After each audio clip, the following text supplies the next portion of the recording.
Alright, so we're back and we did a little bit of color to our 57 Ford Insane Rat Rod. Doesn't look like much right now, but what we did is we added the white. It's going to be a two-tone car, and we added white to the middle ground of the car. It's a little difficult to see because it's white plastic with gray primer, but still, that's what we did. Between the top of the roof and the molding, it went white. Now I was trying to use, I wanted to build it like, kind of authentic. I don't know what kind of white they had back then, but my goal making was a Wimbledon type white. So to do that, I used the buttercream, which I used on the interior, and I lightened it up a little bit with magnolia white, just a couple drops, mixed it all up, and windshield washer fluid, and away we went, and it sprayed pretty good. So we're gonna let that sit for a while and take hold, and then we'll start on the next color. So stay tuned. Right back. Hey guys, welcome back. We're still working on our 57 Insane Rat Rod, and this is where we are. What you're looking at here, everything is completed, almost completed, but I did it off camera. Before I knew it, it was done, but let me explain what I did. This is the hood scoop that I'm working on for this car. Pretty neat. And what it's made out of, if you remember, we cut off, here it is here, we cut off the front clip of the car, and we threw that aside for now at the time, and then we turned that clip into this. So we cut off the front fenders. So we had two independent fenders, and of course it was just the outsides, there's no insides to it. Chopped away at it, and then brought them together to make one fender. Now the thickness from the top to the bottom of this scoop, this fender scoop, was just enough that I still had the full effect of the 57 Ford headlight bucket. Okay, that's what that is supposed to look like there. Alright, so then we had the trim. There was plenty of trim lines and molding lines I was able to go with, so I leveled them out, put it together, glued it together, and we have ourselves a pretty cool scoop. Now right now it's too long for our car. It's going to be shortened up. I just haven't figured out how far yet. The bottom is still hollow, but what I did is cut out some styrene stock, okay, and this is going to go inside here like such. Okay, that'll get glued into place. Now what's going to happen is I'm going to drill two holes in here, and with those holes are going to match those two stacks on the engine, and then this sucker will go on top like such and fit inside the engine. That's the goal.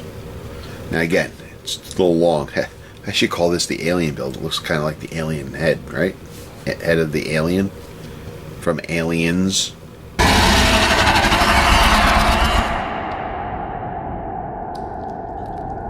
Right? Anyway, it is too long right now. I have to play with it once this is mounted in the car, once the body's mounted on the chassis and all that stuff. I'm going to have to play with it. It's giving me a little bit of a fit right now because this engine sits so low in the chassis, but I'll get to that a little later. I'll discuss that with you. But anyway, that's where we are right now. So till next time, be strong. Okay, here we are. We just finished painting the second color on our two-tone Insane 57 Rat Rod. What we did is we painted the second color, which is Look at Me Blue. Okay. Is it a Ford standard for 1957? No, probably not. But it was something that was kind of close to what I saw in pictures of the 57 Ford back in its day. So, close is good enough for me in this scale, right? So, if you follow my Facebook page and stuff, and are following on the Beach Bum Facebook site, I talked about how it was a little bit of a challenge to do. What I had to do is, well, let me back up for a second. For those of you that use these acrylics, they're great because of the color range. They're great because of the cost, the amount of color that you get per bottle and everything like that. But there can be some downfalls to that, and that is when you paint it on, if you don't seal it, it will pop off when you go to mask it, or it can pop off. I noticed of all the paints I've used, it pops off the most with masking, so you have to be very careful. But I went and I spray painted all down the middle of the car for the Wimbledon white that I made. Let that dry for a couple days. Then I was able to easily mask off the roof line without a problem. I mixed my paint, sprayed it, let it dry. Then came the bottom piece. I still hadn't sealed it. I didn't want to seal the car yet. You could have. I chose not to. But I was very worried about the paint pulling off. When I did the hood scoop, it did pull off. The black marks are where the paint pulled off, and that was just the paint. When I was masking it, the tape just rolled over on it very lightly, and I took it off right away, and it just yanked all the paint off of different areas, which I'm okay with that for the effect of the scoop. That's fine. But I didn't want it to happen to the car. I wanted to be able to have more control over the weathering of the body of the car.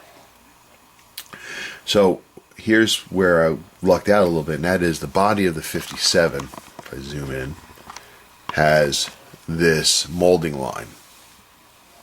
So what I decided to do is, if I put tape on here and use this as my guide for the bottom part to mask it, if the paint comes off of here, I don't care, because eventually that's going to get either painted a different color, or I'm going to bare metal foil it. I haven't decided yet. But that's okay. So what I did is I'd be real careful, and I didn't care if the tape got here, but I didn't want it on the white. And what I did is I took my tape. I just took regular masking tape. Okay. Now you could probably do the tap thing and take out some of the adhesive. I didn't do that. I probably should have, but I lucked out. I took two pieces basically, and I overlapped the tape, so only a very small section of the adhesive was showing. So come in. So now you just got this very top piece of adhesive, and then what I did is I taped that to that molding along the car.